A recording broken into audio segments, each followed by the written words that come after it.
Szóval a tengeri malac alapvetően szegény egy olyan egybenyakú kis állat. Tehát nem arra van kitalálva, hogy ilyen gallért vagy egyéb ilyen sebvédő eszközt bárhogy rá tudjuk szerkeszteni, mert hát vagy az lesz belőle, hogy kibújik belőle, vagy az lesz, hogy megőrül tőle.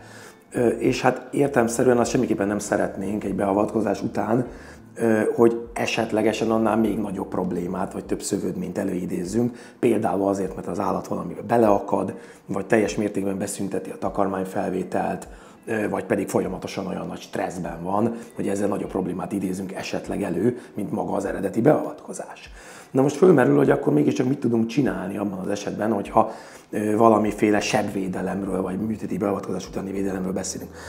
Alapvetően ez az állatorvos feladata nagyobb részt, hogy hát olyan körülményeket kell teremteni, hogy a tengeri malac lehetőleg minél kevésbé piszkálja azt az adott területet. És ennek megvannak sebészeti szempontból a szabályai, hogy feszülésmentesebbeket kell létrehozni, finom varróanyaggal kell dolgozni, lehetőleg úgynevezett intrakután varratokat alkalmazunk, ami bele van rejtve a bőrbe, és ezért nem áll ki belőle csomó, hogy ne tudja elérni, esetleg lehet szövetragasztókat használni, finom eszközökkel dolgozni, tehát alapvetően úgy kell elkészíteni a beavatkozást, hogy ne nagyon adjunk se lehetőséget a tengeri malacnak, se ne nagyon érezzen ingerenciát, hogy azt nagyon szétszedje.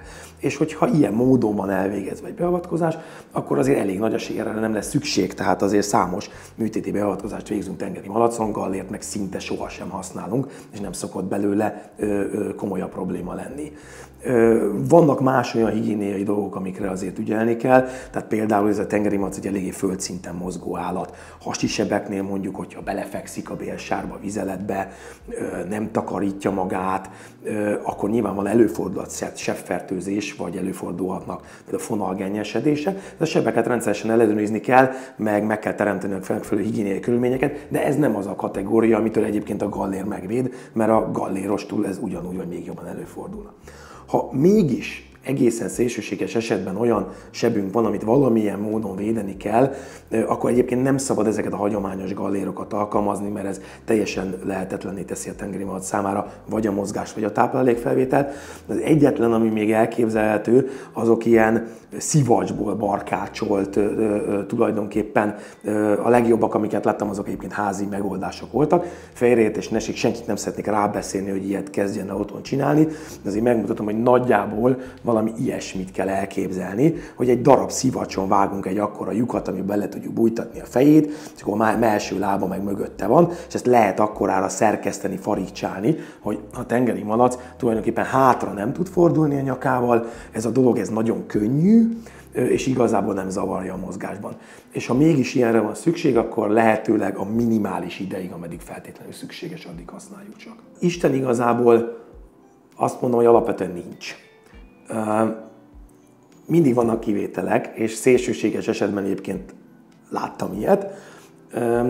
Alapvetően egyébként ezek az olyan extrém súlyos viszketéssel járó bőrproblémák, ezek egyébként majdnem mindig valamilyen rühatkához kapcsolódó szövődményes problémák, amikor az állat annyira vakarózik, hogy nagyon-nagyon súlyos kárt tesz saját magában.